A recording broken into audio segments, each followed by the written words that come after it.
really a car you don't see every day, and this is the first one I've been up close to.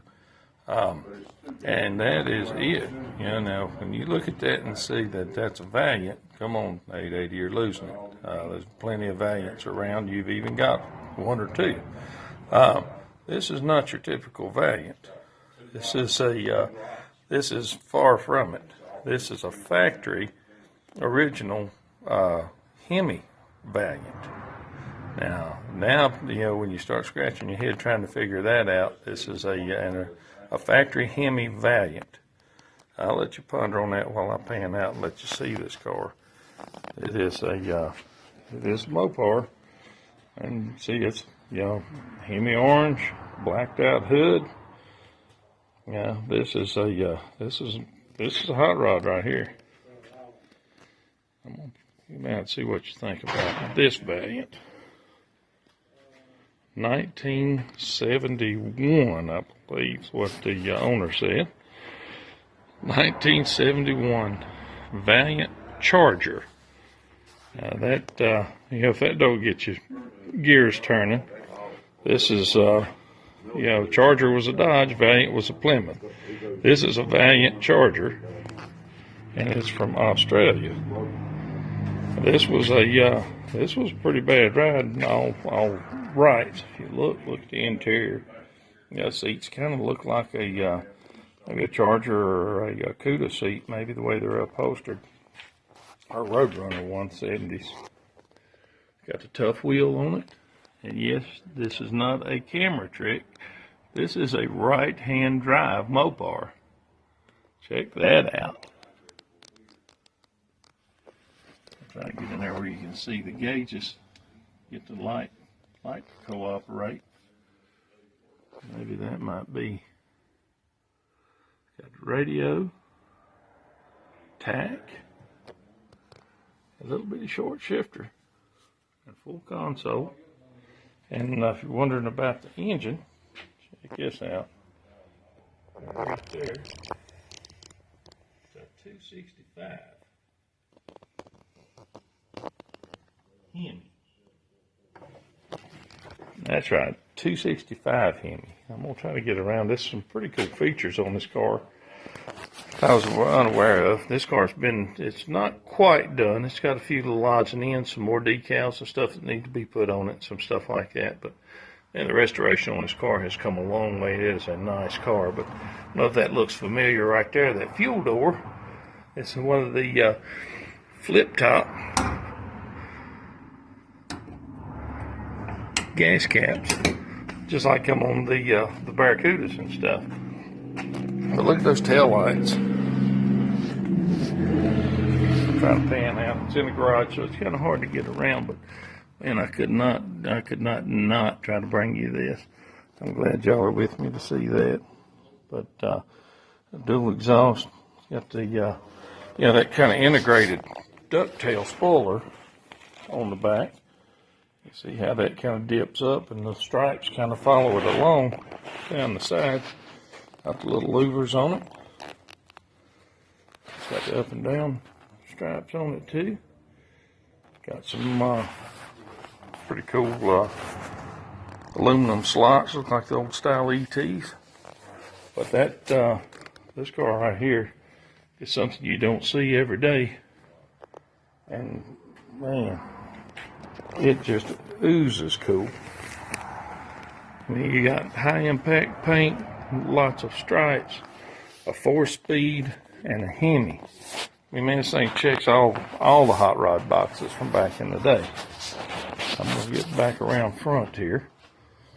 Now, I'm going to pause right here till I get the hood open. And I'm going to let you feast your eyes on this.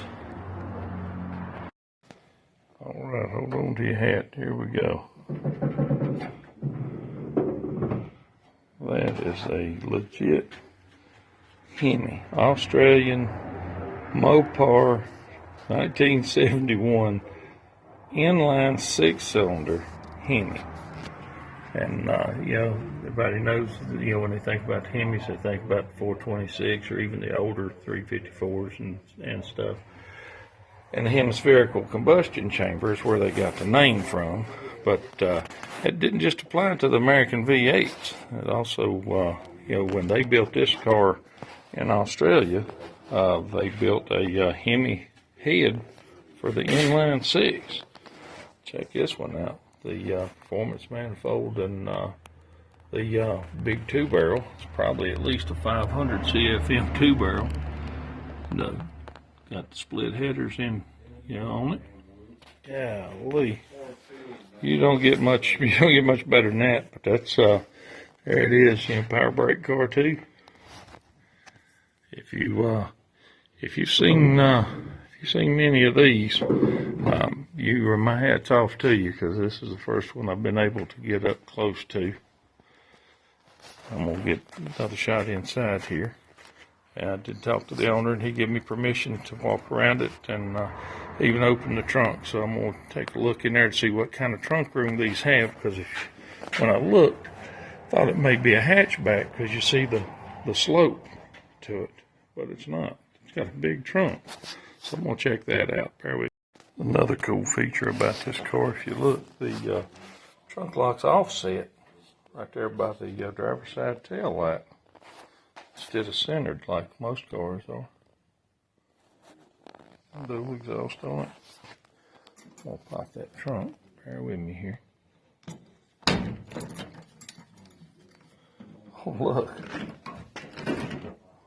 Check that out. So that's pretty wild right there, because I thought this brake was for the trunk lid, but it's not. That trunk's recessed. So this is all one piece around. And you can kind of see the charger cues right there, the way that back window is tunneled in. Golly, there's a lot of cool features about this car that I never knew. And that's one of them. The way the trunk closes. It leaves that, that's all one piece. Huh. But, man, it's got a good sized trunk.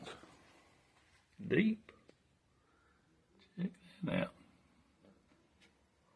So, not only was it fast, but it would function too. How sweet is that? All right, now I've been going over some of the features of this car, and everywhere I look, there's just something different about this car. It just blows me away. We went over the flip-top fuel cap, and the way the trunk sets in this car, how the wraparound and that ducktail's all molded in, which is pretty sweet. But it's got a nice set of the aluminum slots on it. Got the little louvers back here behind the quarter glass. But something else I noticed, besides that tough wheel interior, is the door handles. It almost looks like an E-body door handle. So a lot of interesting stuff on this car, and I don't think you'll see too many of these come our way. But there it is.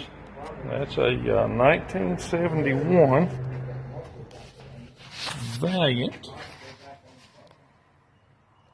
Charger with an inline six-cylinder Hemi, 265 cubic inches, from Australia. Right-hand drive 4-speed. Check that out. Just cool, clean lines on this car, the grill and everything, just about as straightforward as it comes.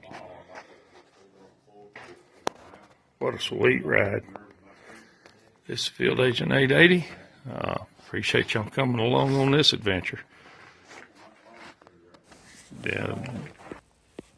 Hey guys, Bob here.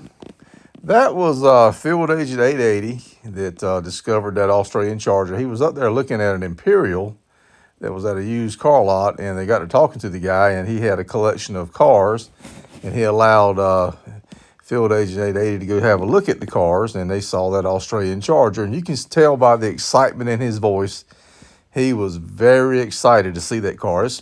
I've never seen one. I'm sure there's some that were imported into the States. I've never seen one, been to a bunch of car shows. I've never even really heard of one being around anywhere close around here. So he was quite excited to find one in a little small town in North Carolina. But I did a little research. I got on the internet and did a little research on these cars because we really don't know that much about them over here. There's a handful of people that do, but most of us Mopar guys don't.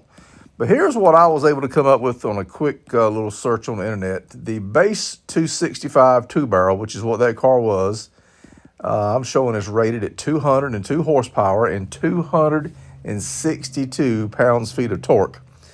They weigh in a little over 3,000 pounds with a 105-inch wheelbase. Top speed was 115. 0 to 60, 9.1. 0 to 100, 9.6. And a quarter mile in 16.4. Not bad for a six-cylinder, 3,000 pound six-cylinder car. The fuel mileage was a little rough at 15 to 17 average. There was an RT version. It had an optional, my understanding is it had some multiple carburation.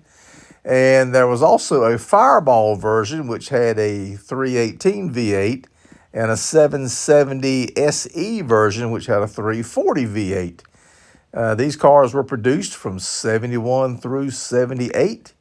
And the prices varied from the bare bones stripper right around $2,790 to just under $5,000 for the full-on 340 car. There was a lot of different variants of this car made, a lot of different versions, and like I said, he made them for about 8 years, I believe. So yeah, 8 years. So lots of different options and variants of these cars made. My understanding is they had quite the reputation on the road course tracks, and I believe they did fairly well in their league in the drag strips with the six-cylinder cars, and the V8 cars did quite well on the drag strips. So I hope you guys enjoyed that. We saw that car by surprise. Like I say, went there looking at that red Imperial, which we've already posted on the site, and we stumbled onto that. So a little bit unprepared, and didn't realize we were going to run into that. So if you guys know of one or have any experience with one or know anything about these cars, feel free to comment. Let us know, because we don't know anything about them. We were just shocked to find one, and one that was nearly finished with the restoration right here in a small town in North Carolina. So love to hear your comments on this, guys. Thank you.